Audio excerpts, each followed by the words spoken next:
Здравейте и бонжур от Париж!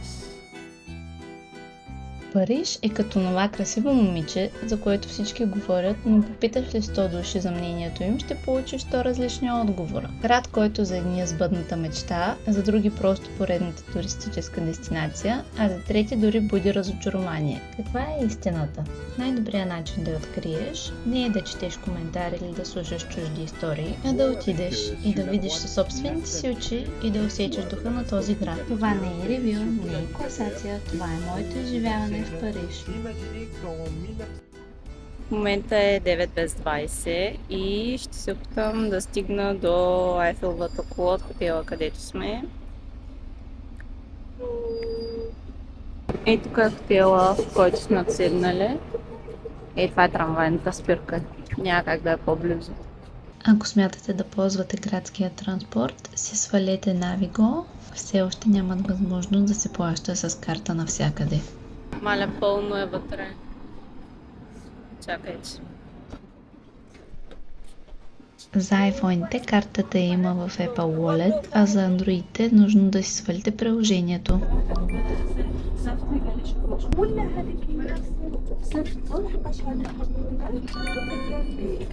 Слязох от първия трамвай. Сега трябва да преска и да скача на следващия. Как процедирате с пресичането на улици, когато сте в чужда държава? В Париж забелязах, че пресичат на червено, когато няма трафик. Качих се на автобуса. Един много добър човечец ми обясни на английски, че след като съм си купила билет за автобуса и трамвая, не е нужно да си купувам отделен в следващите 90 минути. Спестихме си 2 евро. Между другото, ако не съм казала, отиваме към Айфеловата кула и оттам има турове с лодки, около 17-20 евро и продължава около час и половина, като се прави обиколка по реката на основните забележителности. Днешната цел е да видя от реката забележителностите и да преценя къде може би искам да отида и да отделя повече време, тъй като не харесвам музеи. Предполагам, трябва да кажем добре дошли в Париж. Can you take a picture of me? And I will help you. Maybe I can take of you first. Let me just set my camera here. Are you alone? Yes. First time? Yes. Yeah, me too. Where are you from? I'm from Bulgaria. Ah. And you? Turkey. We are really close. Thank you. Like this? Yes. Yes. I like. Момченците от Турция. Направи ми супер снимки между другото. Ще направим един тренд за госпожата по география. Аз всъщност съм учила география в гимназията. И нека видим как ще се получи. Госпожата по география каза, че няма да стигна до никъде. А вижте ме сега. Пред статуята на свободата съм... Шегувам се. Не знам всъщност дали знаете, статуята на свободата в Ню Йорк всъщност е подарък от Франция на щатите. И се надявам да съм запомнила правилно. Трябвало да бъде бронзова или от някакъв метал, но всъщност става в цвета, в който я познаваме днеска. Да, намирам се в Париж и ви казвам факти за САЩ.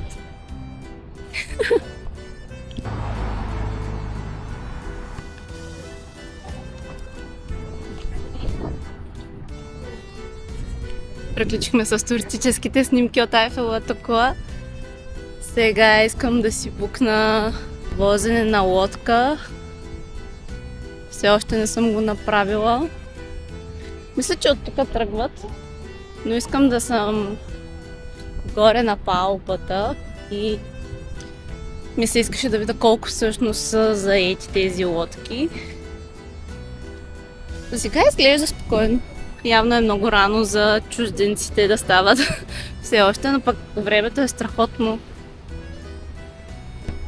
Знам, че и там, от другата срещу Айфеловата кула има какво да се види и около нея. Но тъй като Пътуването с лодката е отиване и връщане. Всъщност ще се върнем тук. И в момента искам да се кача на лодката, защото е хладно. Около час и половина, когато се върна, всъщност вече ще е топло и мога спокойно да разгледам района тук. Не искам просто да се кача на лодката в горищините и час и половина да се пека отгоре на слънцето. Хайде да видим какво ще направя. Сега ще ме гледате как си буквам пътуването с лодка в последния момент.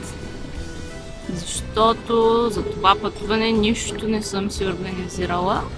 В Париж сме за едно събитие, за което ще направя отделно клипче и мисля, че ще се хареса на много от мъжката аудитория. Може и да имам момичета също, но все пак. Тур с лодка, ето тук в Get Your Guide има най-различни. Цената е около 17-20 евро, като на място знам, че ако си букнете 20 евро, но 2 евро, кой ти ги дава? Има едно за 19 евро, което е със сладолед. Чакайте да видя откъде тръгват. Това със сладоледа не е от Айфеловата кула. Има различни точки за срещане, трябва да внимавате откъде си избирате. Тук има meeting point.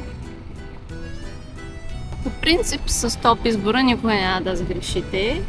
87 000 ревюта има. И това мисля, че беше с тръгване от Айфеловата кула. Само да погледна. Да, това е с тръгване от тук. Май ще взема това. Няма да ядем сладолед. Нищо. Следващия път ще се букна малко по-надолу по реката е спирката. Има гид на аудиогид на английски. 18 евро. Между другото, там отдолу са падата. Точно където съм застанала.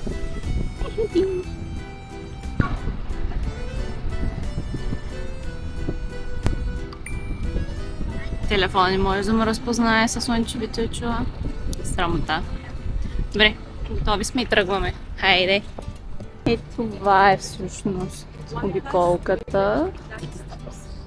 Мисля, че виждаме повечето неща. Мисля, че трябва да питам директно към лодката и това е. Пък ако не, ще ме върнат. Билета е без час. Просто следваме хората. Сгрешим никога по този начин. Качваме се. Hello. Hello. Open your bike, please. It doesn't take She gets inside. Thank you. Merci, au revoir. Hello. Bonjour.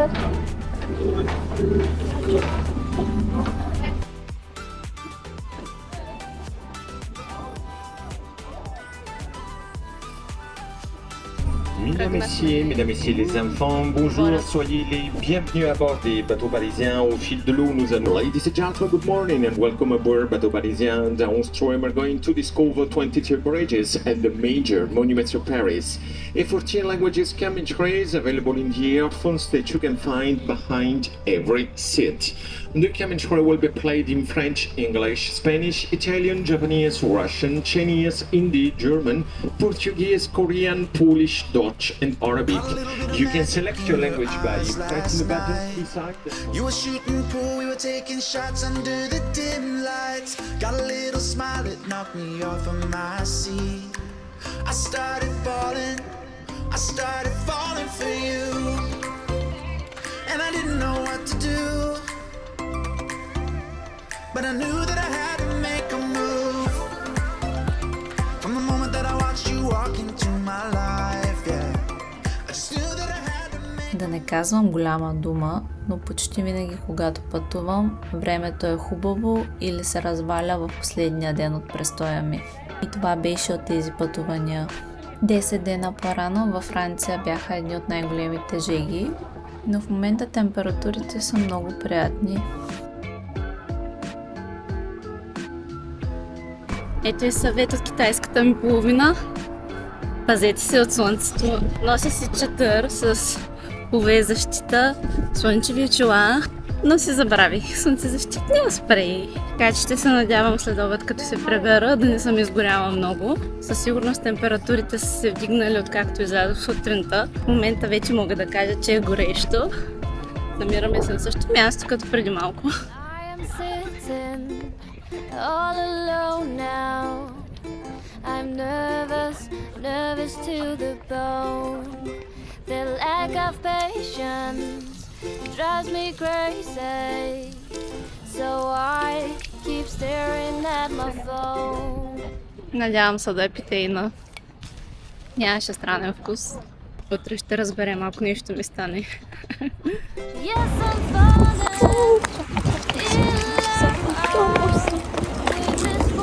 Как да го хвана. Супер мила женичката ме изчака.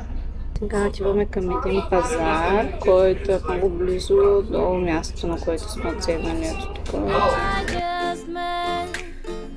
It's been days since our first kiss. Should I call or should I wait for it? Значи докато сляза от един автобус и другия беше на спирката, пак бяга и до там. Но шофьорите са супер мили, този ме изчака. Мали, останала съм сама в автобуса и шофьора не ме видя, че чаках на вратата. Добре, че беше червен светофар и бях Miss you, here. Чакай се да видя на къде трябва да тръгна.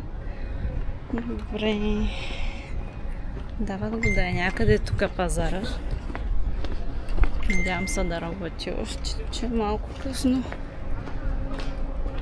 До 1:30 го даваха. В момента 1 без 15. Жилищно кварталче. Добре, гледах я тая карта. Все пак съм объркала. Трябваше долната пресечка да видим. Чакайте да видя как да сляза. Значи до момента аз съм очарована от Париж. Надмина очакванията ми, които не бяха много високи, тъй като бях чувала разни неща. Но единственият минус, когато си чужденец, със сигурност е, че навсякъде пише само на френски. И английския няма да ви помогне. Но, за разлика от познатия ни стереотип, хората, които можеха, ми отговаряха на английски и почти всеки, който съм питала, ми е помогнал. Добре, мисля, че го намерих. Сега да видим дали работи. Хората май са приключили.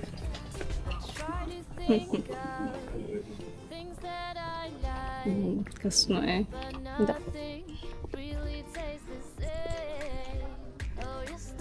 Мисля, че е просто сутрешен пазар.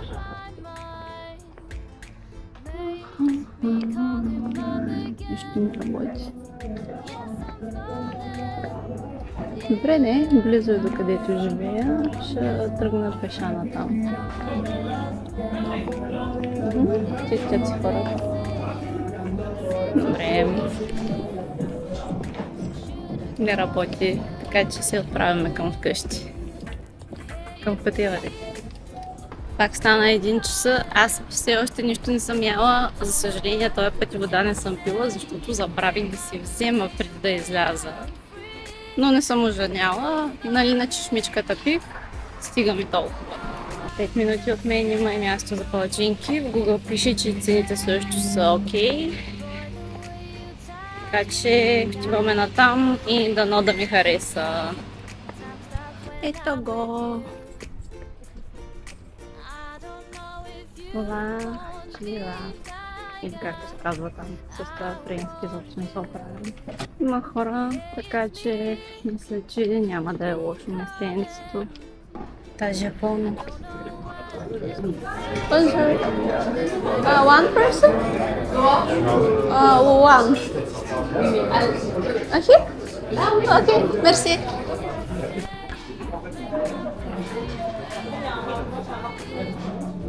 Нямат меню на английски, но ще беше много мило да ми обясни, че имат обедно меню. Различна категория, като може да се избере едно основно и един десерт отзад спрямо категорията. И това го няма. и тези двете секции ги нямат. Мисля, че е окей. Сега да видим с Google Translate каква работа ще свърша. Добре, значи основното са палачинки. Поръчах си лимонада и Леон на това сервират и чешмяна вода, която е безплатна, мисля. Или поне се надявам. Ще разберем дали се плаща накрая.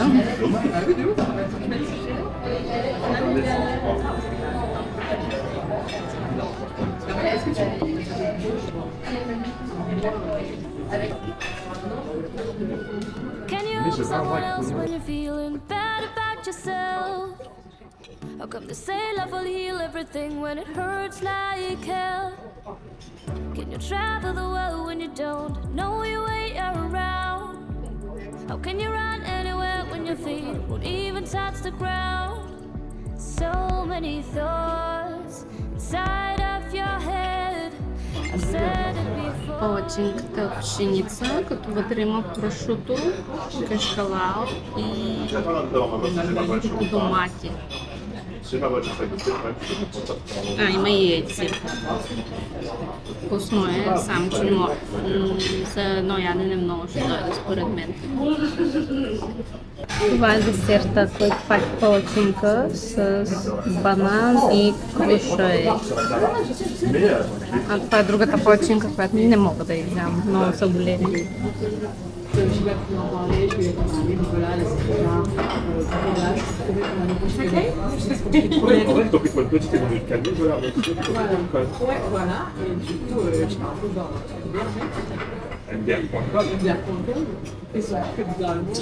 Приключихме с обяда.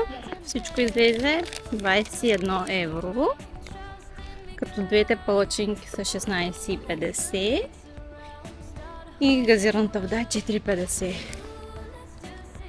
Имайки в предвид, че имам по половин порция от всяко едно, мисля, че се заслужава, защото реално това ще ми бъде и за вечеря. Така че... Какво ще кажете вие?